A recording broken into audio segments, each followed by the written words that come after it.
Welcome everyone, Dr. Thor here. Get ready for Gnosis. Well, I want to cover an important area which I think people get confused with, and that's the difference between AI technologies and consciousness technologies. When you get to a much higher level, you get involved in consciousness technology. These are technologies where the human consciousness, the higher self, or the perfect being, is in communication with and controlling common electronics or other devices. When you get into AI, you are giving over your control to basically a machine program.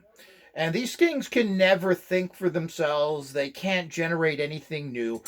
So it's a bunch of fuzzy logic, as was originally invented by the computer programmers, that they're using here. This, of course, is really terrible. And most of AI is terrible. Now, there are certain good things about it, and I'm assuming that in the future it will be able to assist people to basically achieve what they are thinking at a level that is close to what they want without having to really go into the difficult work involved in doing things from scratch. So it will help build foundations, and of course, you will be able to go in and then make changes to make it more suited. But anything that's put out completely by a machine is basically very inferior. And it always will be. We've seen how these things work because it's nothing new here. We call AI really what it was called before all this was algorithms. And we looked in different programs. Anybody who's a business and who has worked with PayPal will know how that if you deviate from your common sales, that oftentimes they will contact you and freeze your account, thinking that, well, that's not you doing that because you do the same thing all the time. That's an algorithm. Or we get that from YouTube, where they produce the same old garbage all the time. And they look for the same things instead of really looking at content and assisting people that have good content. They want a bunch of junk, and the stuff that you put out there is this mediocre garbage that society loves to support, along with failure. So if people fail, you pat them on the back and say, "Good job." Um, and you pay them more money and you get more failed junk results. Supporting failure is what society does in every single level, and then we wonder why we get the same failed results. So these algorithms tend not to work well, and they pretty much single out a lot of people who are and just harass them. Active business people who's a little bit different. They really don't need to have their account frozen, and then you have to spend half a day sending them information to verify it. This seems to be quite ridiculous, but this is very typical of almost all types of systems that are what is the unusual here. And they don't seem to have any people that then look at it and say, is this valid?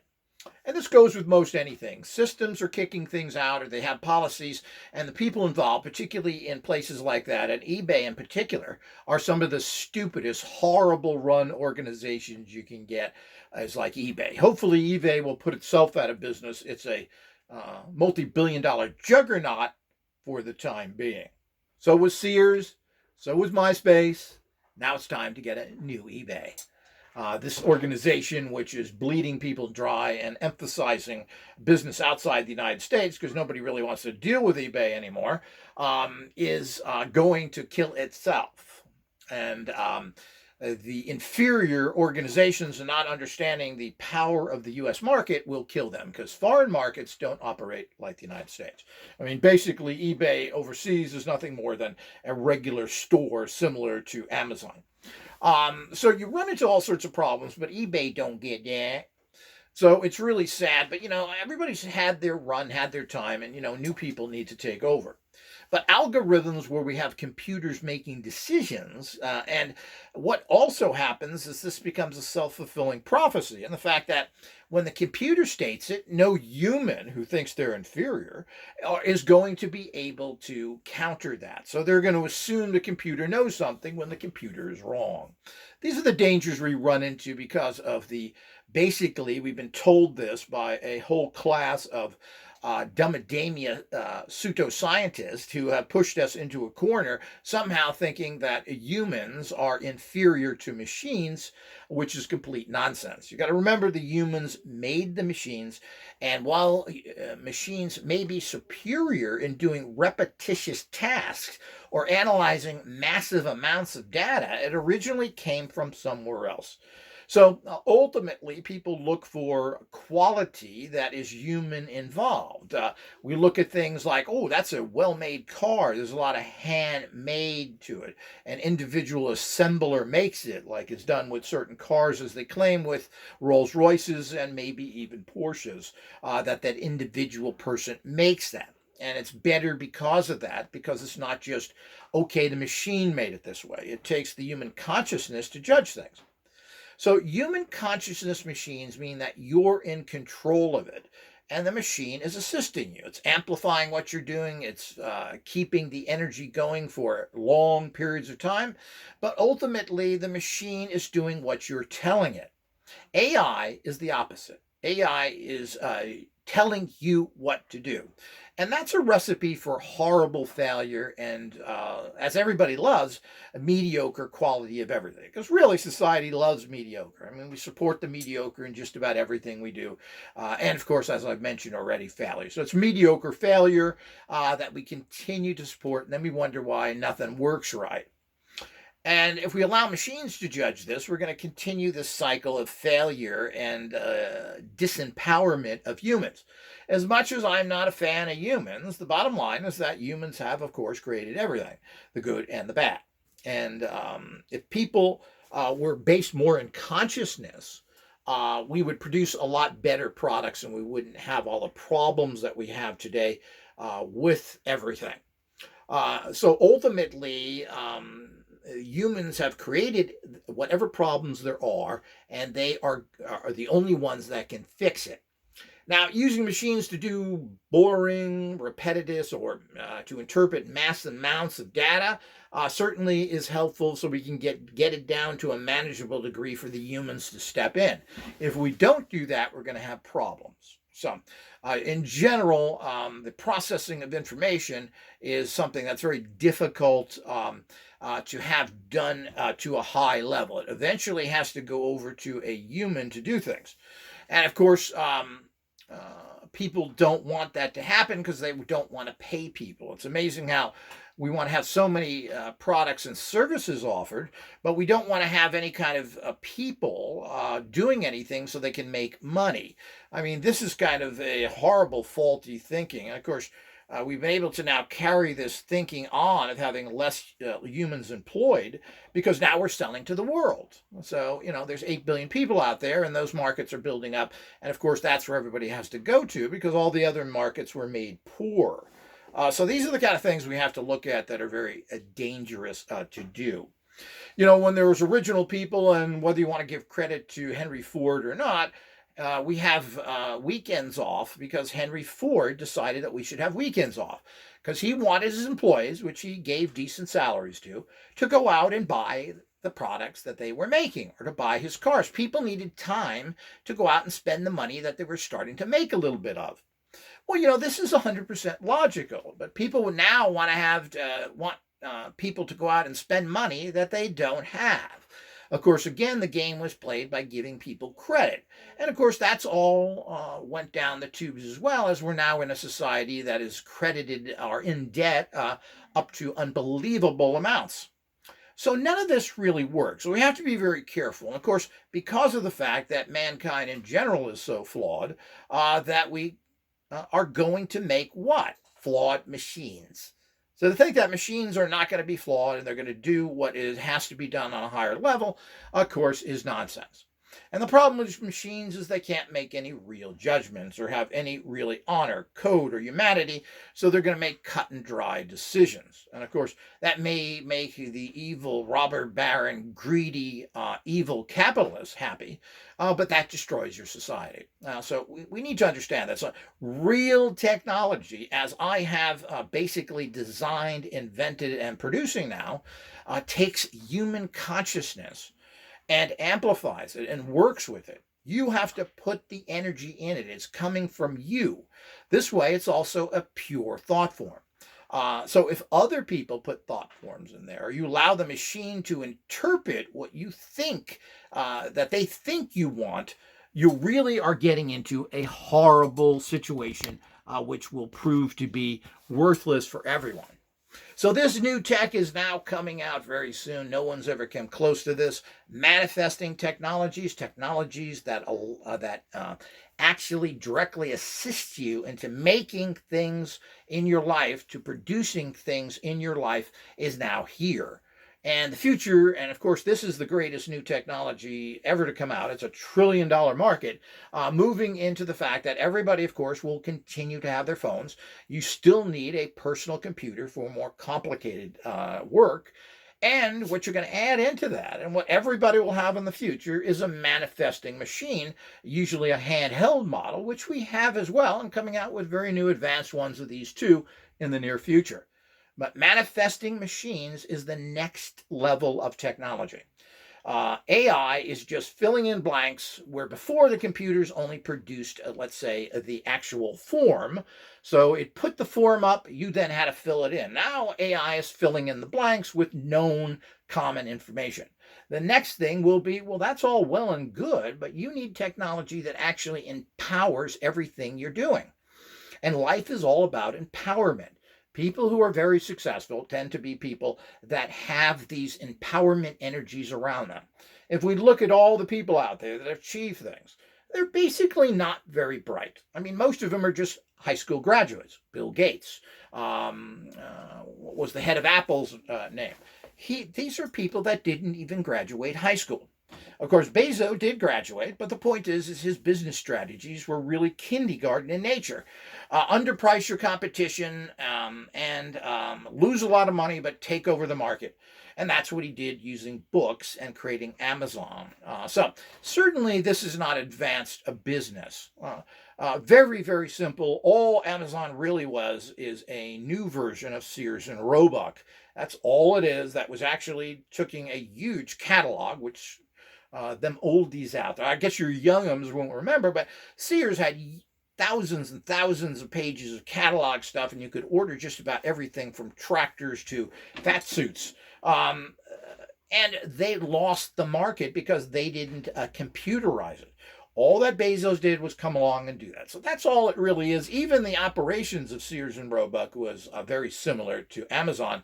The only difference was is you ordered it at the catalog store and you picked it up in a few days. Now they send it to you.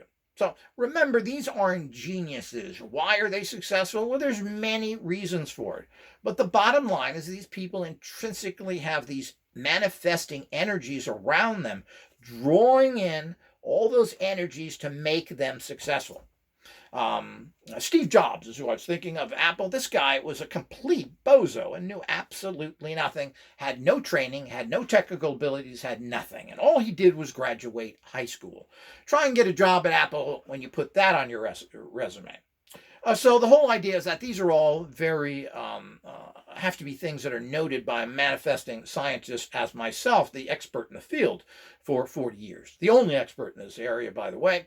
And so we have to understand that. So these people have no qualifications. Bill Gates came from a rich lawyer family, but he had no background, and he spent 1 year in Harvard. He didn't graduate. He didn't figure out business. He didn't do anything. So the whole idea is that, this is a typical story of people. So it's not like they're geniuses or super educated or anything else, because we can go through, particularly Americans, who really, and what are you going to get out of college anyway? I mean, you do get some basic assistance, accounting and everything, but when you're famous and you have all that money, you hire the idiots to do the daily stuff. You need that creative entrepreneurial factor that you don't really learn in college to go out there. Matter of fact, colleges, even business schools, tend to depress entrepreneurialism. And this, of course, is silly. So you don't need to hire people to do that. But on the other hand, as I said, these people are not qualified business managers. They haven't taken classes in management. And that goes for all these idiots, including Musk, who basically is a guy that has a degree in quantum physics. I don't think it's quantum physics. And in economy. He has no background in science. He has no background in engineering. He has nothing. He does have a degree in this for whatever it is, but he's again in a field that doesn't make any sense for what he's doing. So, of course, he just buys stuff and hires people, and they're already going businesses. So he thinks he can step in and do it. So it's the same old stuff that these are unqualified people. But as you said, with the two biggest people, considering Microsoft, so basically Bill Gates is a high school graduate, period. You don't get credit for maybe. There's only two things you get for maybe. The only times these things count is in close is horseshoes and hand grenades. So if you're close with a horseshoe and a hand grenade, it kind of counts. So the whole idea is that this is the reality out there. So Steve Jobs had nothing. He had no capabilities. He had no anything. He basically developed a character of being a nasty little jerk, so people were afraid of him, so they would never question him. He had no idea about engineering or anything else. He was typically one of those stupid people that said he liked German engineering, which shows you what kind of a low-level mentality he had, and especially someone who's just talking about what other people talk. And that's what people talk about. What engineering? This is nonsense. So the reality to it all is these kind of stupid things that people do all the time. So there's a big difference between all of this. And AI is not manifesting machines. It is not something that creates something from nothing. It is taking known information and putting it in a format that is kind of good. Everything I've seen done by AI, particularly any books written or anything like that, has been pretty poor.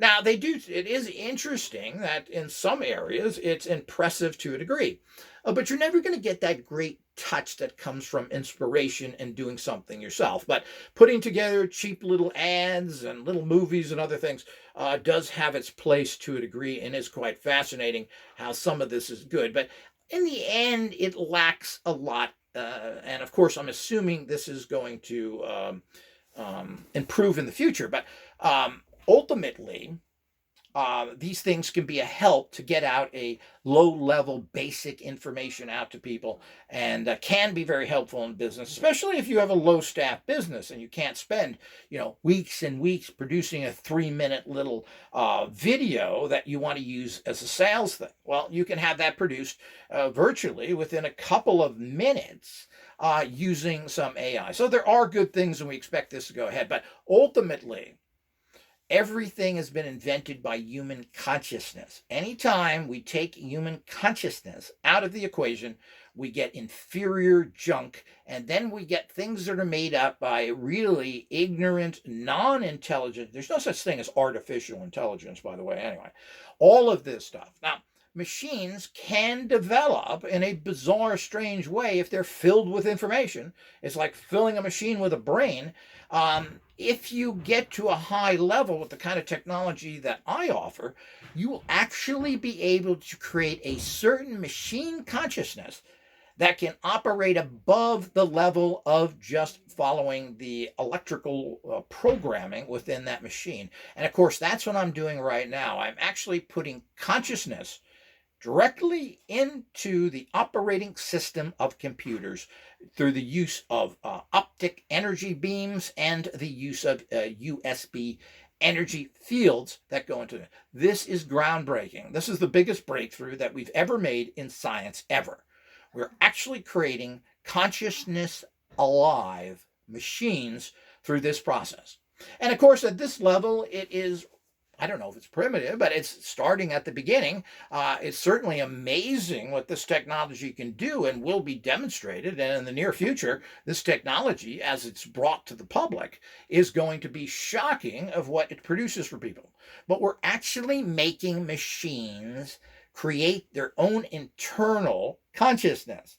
Now, it is inferior to human consciousness, but it still is consciousness. And I'm the only one who's ever been able to do it. And most people now, as they keep programming machines and allowing for kind of what's called fuzzy logic, as it was called 20 years ago, has now developed into something that is kind of thinking for itself. And that's what consciousness is all about. So it's kind of on a level making its own decisions. And it's been shown that basically the biophysical, or what we commonly call psychic energy, is able to go into machines and affect them. Some people can knock machines out. Some people can move them in one direction or another. But your actual psychic powers can't influence electronics. Now, this has already been proven for many years, but now I am actually giving machines consciousness. They work on their own to a degree, based on your commands and desires. Certainly, they don't need to have their own little fun games. What do they want to do? Create an atmosphere where they get a buddy or a mate? So the whole idea is that's not what it's all about. The whole idea is we are giving them consciousness so they can serve the humankind, and then everyone benefits. So this is quite exciting, and nobody really understands how all this is done except myself. I've actually done it. While people are talking about consciousness machines, I've created them, and they will be available very soon. Be one of the first to get them. Until next time.